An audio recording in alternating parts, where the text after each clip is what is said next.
History journal भी हैं। आप तमाम दोस्तों से गुजारिश है कि उनका इस्तकबाल करें और वो खिताब करें कामरेड इमदाद काजी साहब।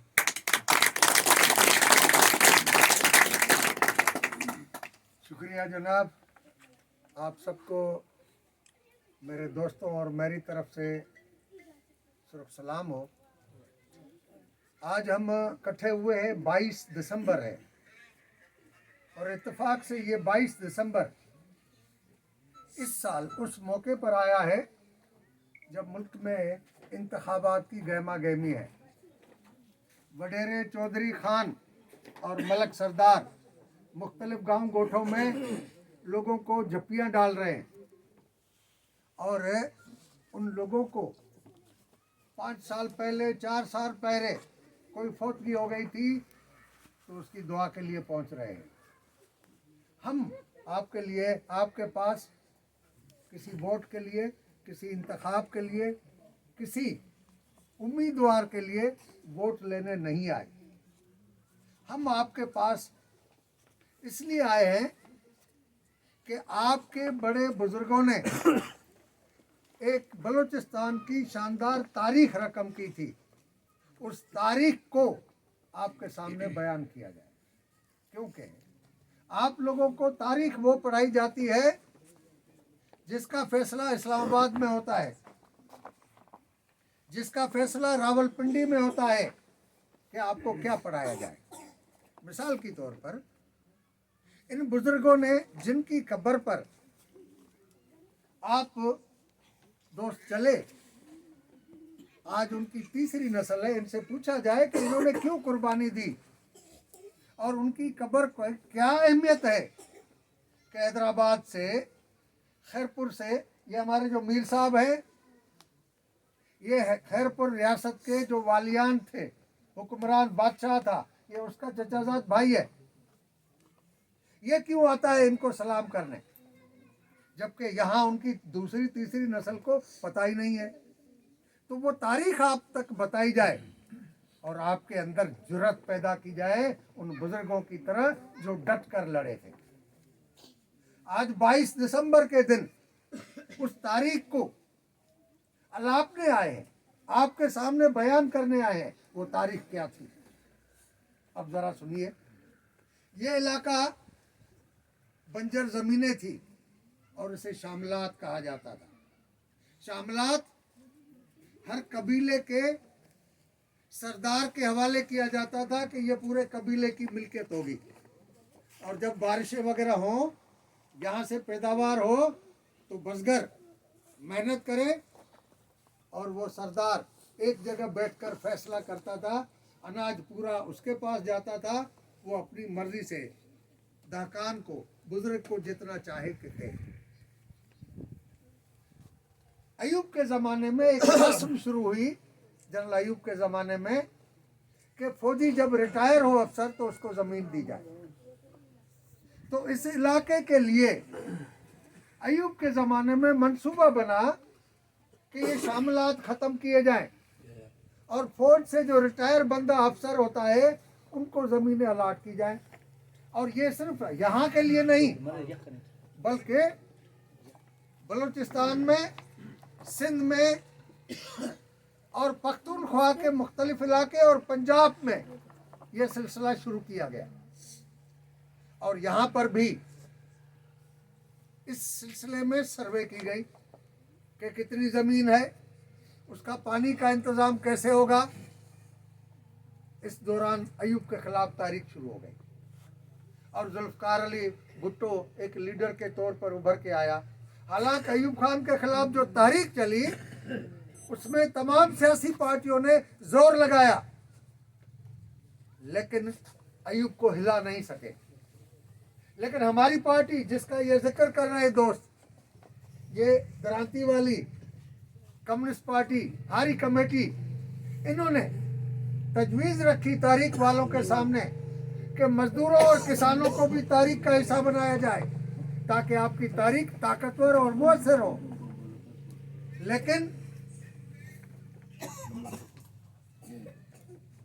लेकिन वो मान नहीं रहे थे। जब माना गया तो पहला जलसा लाहौर में हुआ, जिसमें मजदूरों ने ऐलान किया, किसानों ने ऐलान किया कि अब जो हड़ताल होगी वो पहिया जाम हड़ताल होगी। मेहरबानी करे फोन बंद करो, घड़ी खने प्रोग्राम आए दोस्तों, फोन बंद करे हो। अब बिन मिनट अधु कलाक जो प्रोग्राम आए उनको मुझे साहब फोन बुझो वेहो वेहो प्रोग्राम के डिस्टर्ब न कयो। तारीख में मजदूरों और अदा बशीरा मेहरबानी करे पोगा मजदूरों और किसानों ने पूरे मुल्क के अंदर रैलियां निकाली और उस वक्त अयूब के खिलाफ वो तहरीक हो गई कि गधा गाड़ी भी नहीं चली, साइकिल रिक्शा नहीं चला, मोटर कार नहीं चली, बस ट्रक नहीं चली, रेलगाड़ी नहीं चली, हवाई जहाज बंद हो गए। उसके बाद जनरल ने कहा कि अयूब खान के खिलाफ जो मजदूर और किसान उठे हैं, यहाँ पर मजदूरों और किसानों का राज न कायम हो जाए, लिहाजा उसे हटाकर यहया खान को बिठाया गया। और यहया खान ने आते हुए दो अहम ऐलान कर दिए कि मजलूम कौमें, कौमी वहदतें, बंगाली, सिंधी, बलोच, पख्तून वन्य में जकड़े हुए थे।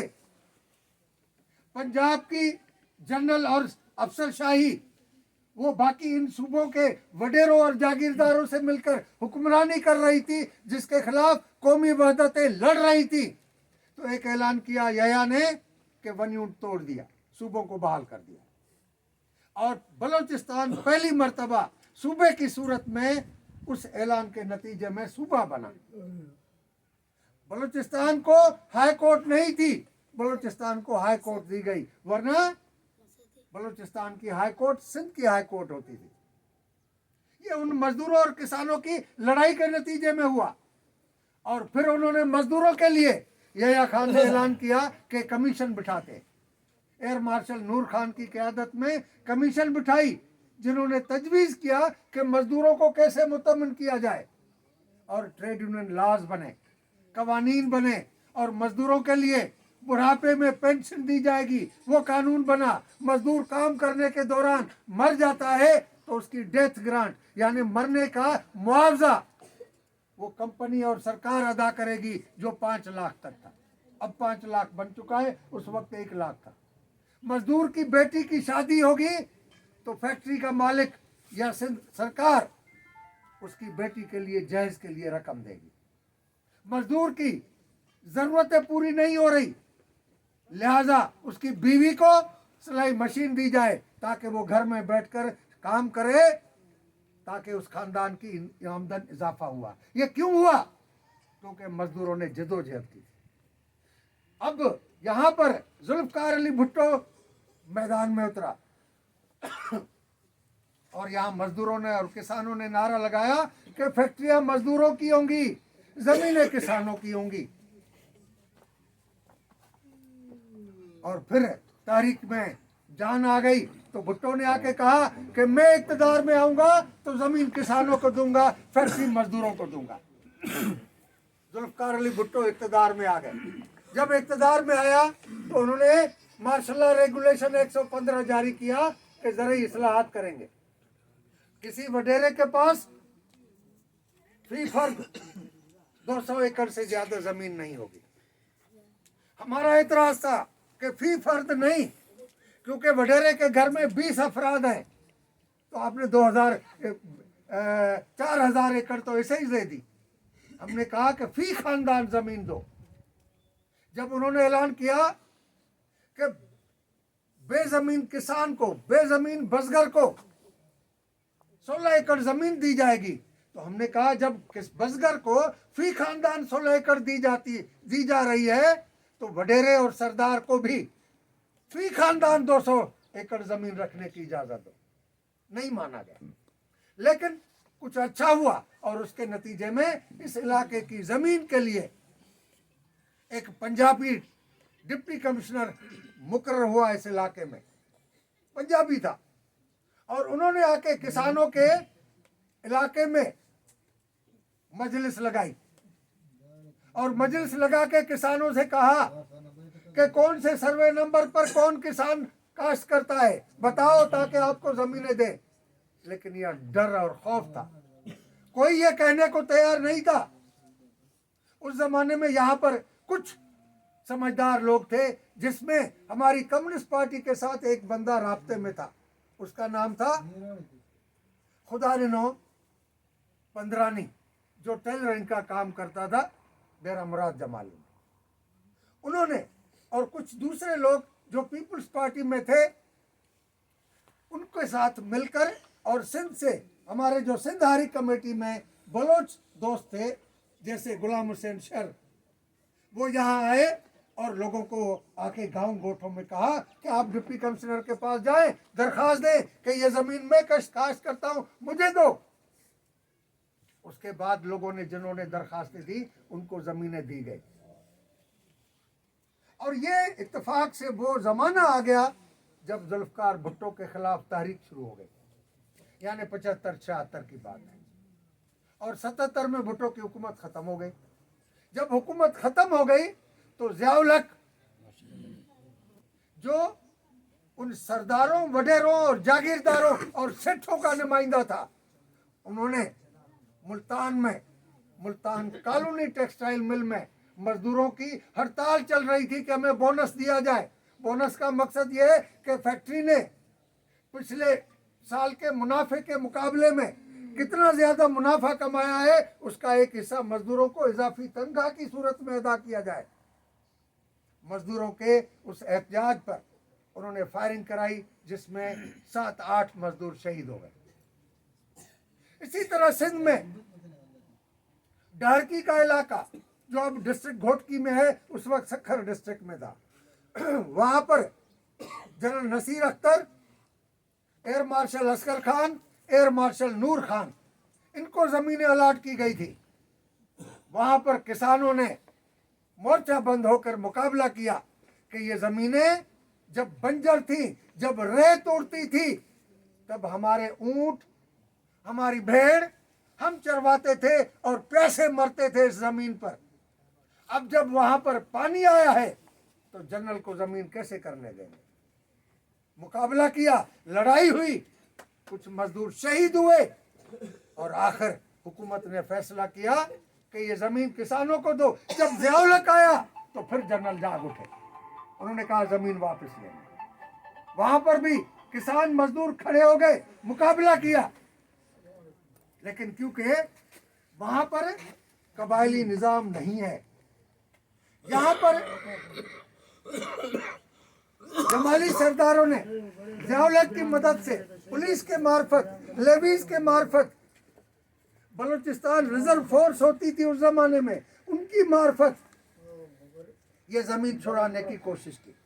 और कुछ लोग उनको बुलाकर अपनी औताक में, और उन बुजुर्गों से कहा गया कि पुरअमन तरीके से भाई दो, क्योंकि ये शामलात की ज़मीन है, पहले की तरह मामला चलेगा, किसानी हिस्सा आपको मिलेगा, ज़मींदारी हिस्सा हमें मिलेगा, और फिर आपसे जो हिस्सा मिलेगा उसे शिशक भी वसूल करेंगे।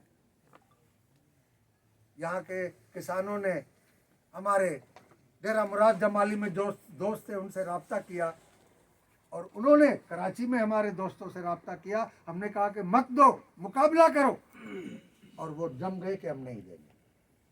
जब इन्होंने फैसला किया नहीं देंगे, तो पता है सरदारों ने क्या किया, इस पट फीडर को कट दिया और इस पूरे इलाके को डबो दिया। अब आपकी नस्ल को पता ही नहीं होगा। जैसे मेरे दोस्त ने बताया कि मैं 80 में पैदा हुआ हूँ, ये वाकया 77 का है। यहाँ पानी छोड़ दिया, लेकिन यहाँ पर खानदान लेकर डेरा मुराद जमाली चले गए, और डेरा मुराद जमाली के बाहर ये जो रोड है, इसके किनारे पर जो है झुग्गियाँ लगाकर लोग रहे, लेकिन उनके मर्द यहाँ बैठे रहे कि हम जमीन खाली नहीं करेंगे।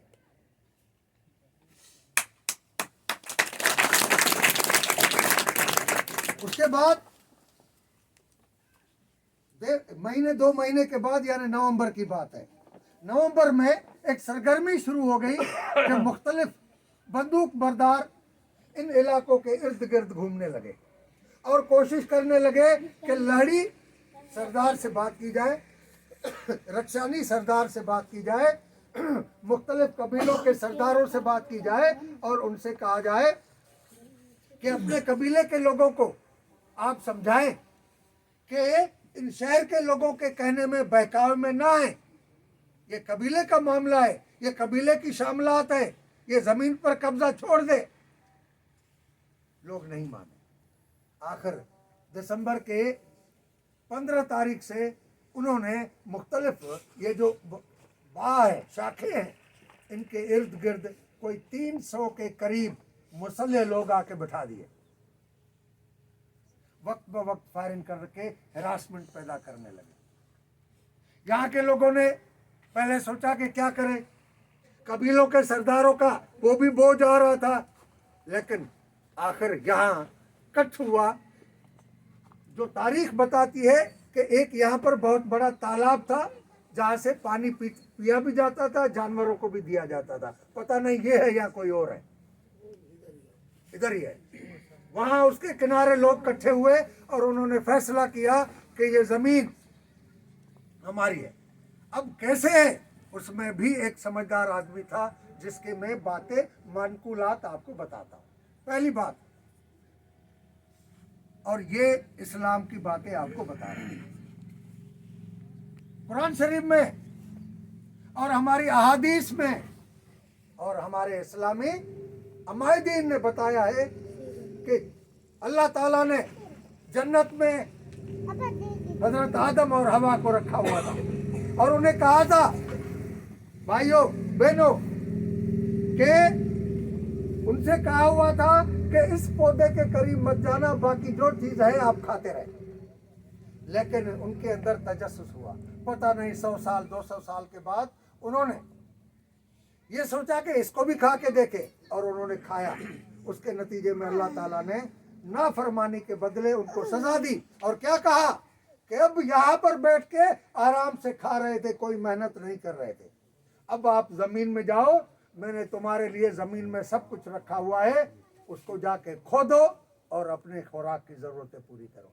तो अल्लाह ताला ने जब आदम और हवा को जमीन में भेजा तो आदम से ये नहीं कहा कि हिंदुस्तान आदम का होगा और पाकिस्तान हवा का होगा, ये तकसीम नहीं किया। फिर हमें यह बताया गया कि आदम और हवा को औलाद हुई जिससे इंसानियत हमारे तक पहुंची। तो उस आदम और हवा को जो बच्चे पैदा हुए, तो बच्चों को तकसीम करके ये नहीं कहा कि एक बेटे को अफगानिस्तान होगा, दूसरे बेटे को ईरान होगा, ये तकसीम नहीं किया था। उन्होंने कहा था कि ये जमीन है मेरी, तुम जाके उधर काश्त करो। तो फिर ये जमीन किसी वडेरे की कैसे हुई? ये जमीन उस बंदे की कैसे हुई जो इसमें हल नहीं चलाता, जो इसमें मेहनत नहीं करता? ये वहां बात की गई और उस महफिल में ये तय हुआ कि ये जमीन हमारी है। और वहां इस्लाम की एक बात दोहराई गई। क्या दोहराई गई? कि अल्लाह ताला का हुक्म है, कुरान में वायदा है, कुरान शरीफ में, कि जो कौम अपनी तकदीर बदलने के लिए कोशिश नहीं करती, मैं उनकी कोई मदद नहीं करती। इसके बावजूद कि उनका फरमान है कि मैं रहमतुल आलमीन हूं, लेकिन बेहिम्मत आदमी के लिए कहा कि मैं कुछ नहीं करूंगा। तो उन लोगों ने हिम्मत की, डट गए, मुकाबला किया। और उस मुकाबले के दौरान ये 5 शुहदा जो शहीद हुए हैं, ये कैसे शहीद हुए? ये मोर्चे बंद थे मुख्तलिफ जगहों से। एक मोर्चे में इन 5 आदमियों का असला खत्म हो गया। वो अपने मोर्चे से निकले कि दूसरे मोर्चे तक पहुंचे और उनसे कुछ असला लिया। वो जैसे ही उधर जा रहे थे तो इन लोगों ने देख लिया और बताया एक दूसरे को वो जा रहे हैं। जब उन्होंने उनको पहला फायर किया है तो इन 5 बंदों ने हाथ ऊपर किए बंदूक के साथ। और ये बलोच रस्म रवाज में है कि जब बंदा मुकाबले में बंदूक ऊपर हाथ उठा ले तो उसको मारा नहीं जाता, लेकिन बंदूक ऊपर हाथ में उठाए हुए उनको उन्होंने मारा। जब 2 आदमी मरे तो 3 आदमी ने फिर छुपकर, बेबस थे, कुछ था नहीं कि कैसे लड़े, छुप गए, लेकिन वो आए, उनको शहीद आके किया। तो ये शहीद क्यों हुए? कि उस जमीन के लिए जो जमीन अल्लाह ताला ने उसको दी है, जिसको बसगर कहते हैं। आपने सुना होगा कि अल कासिब हबीबुल्लाह है। कासिब किसको कहते हैं? कासिब कसब से निकला हुआ है, मानी मेहनत करने वाला, काम करने वाला। अल्लाह ताला किसका दोस्त है? मेहनत करने वाले का, किसान का। अब ये आप किसान सुबह उठते हैं, उठते ही वजू किया, तलावत कलाम पाक की, नमाज पढ़ी और उसके बाद दुआ करके बाहर निकले कि मेरे परवरदिगार मेरे लिए, मेरे बच्चों के लिए रोजगार में, खुराक में, जिंदगी में कुशादगी पैदा कीजिएगा। यही करते हो और पाक होकर जमीन पर जाते हो, पाक होकर इबादत करते हो और रात को सोते वक्त कहते हो मेरे मौला आज जैसे मेरा अच्छा दिन गुजरा, कल का दिन भी मेरे लिए इस तरह कुशादा। और ये वडेरे और सरदार क्या करते हैं? नींद से उठते ही शराब का घोंट लेते हैं, सारा दिन पुलिस के टाउट, रिश्वत का माल, सरकारी खजाना जो आप और हम गरीबों से टैक्स वसूल करके जमा किया जाता है उस पर हाथ साफ करते हैं और रात को सोते हुए फिर शराब पीते हैं, सारा दिन पराई औरतों में नजर डालते हैं और वो हर कोशिश करते हैं कि हर रात एक नई औरत उनको सुने।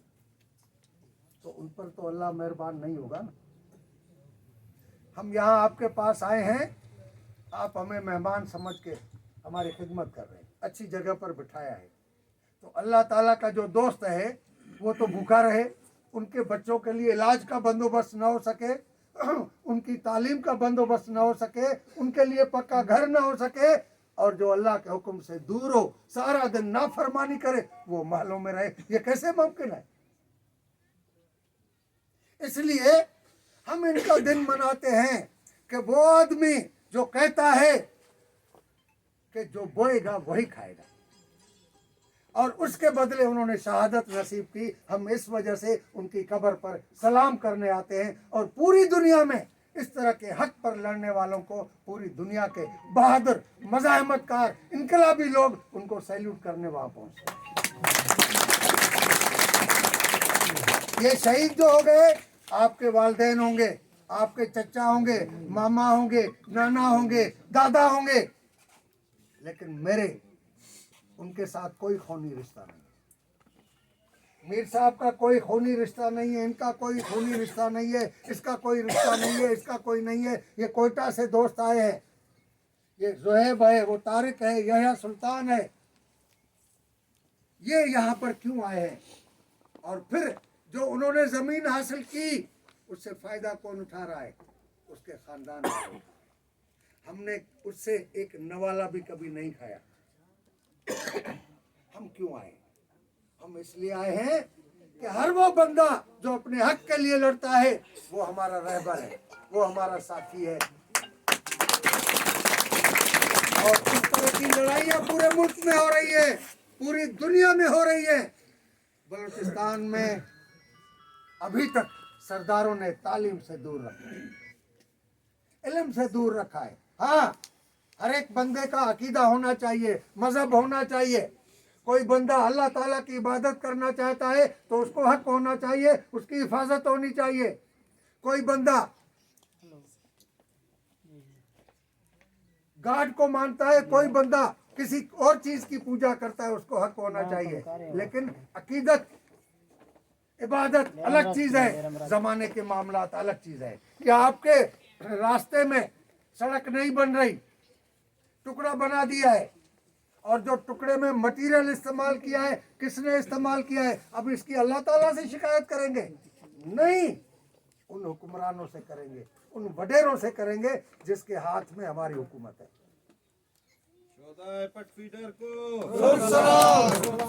यहाँ पर अभी आपसे वोट लेकर ये वहाँ असेंबलियों में पहुंचेंगे, आप माचिस लेते हैं उस पर टैक्स है, इस टोपी बनाने के लिए धागा लेते हैं उस पर टैक्स है, सुई लेते हैं उस पर टैक्स है, ये नीलामी कपड़ा लेते हैं उस पर टैक्स है। वो कहाँ जाता है? आप पर खर्च होता है? नहीं। अगर आप पर खर्चा होता तो कम से कम एक बात तो होती। वो क्या होती? कि बुनियादी खाने पीने की चीज, आटा, दाल, ये तो सस्ता होता ना। वो क्यों महंगा हो रहा है? क्यों? कि उनकी जरूरतें पूरी करनी है। और इस मकसद के लिए इनको, जिनको शऊर आ जाता है, जिसका शऊर जाग जाता है, वो इनकलाबी बन जाता है। हिंदुस्तान में हिंदुस्तान में एक बंदा जिसका नाम था EMS,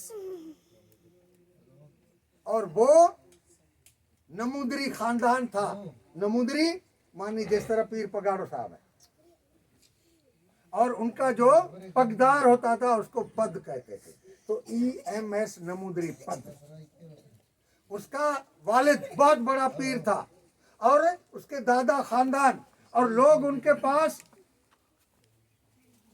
कोई दुआ मांगने आए, बेटा मांगने आए, कोई और चीज मांगने आए तो जानवर देते थे, जमीन का जरेब देते थे, कोई इमलाक देते थे।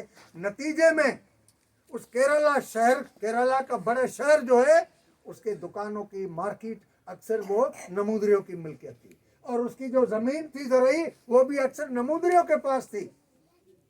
लेकिन EMS में शऊर आया, उन्होंने कहा कि बगैर मेहनत के खाने वाला, दूसरों के मेहनत पर पलने वाला वो लानती है। मैं लानत भेजता हूं ऐसे नमूदरी पर।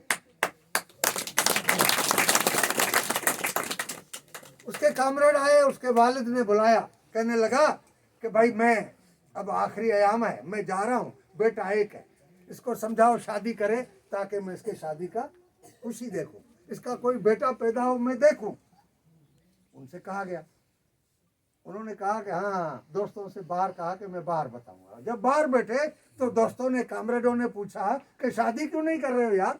अब्बू कह रहा है। कहने लगा कि नहीं, क्योंकि हमारे यहाँ गंदी रस्में हैं। एक रस्म ये गंदी है कि जो दुल्हन की शादी होती है वो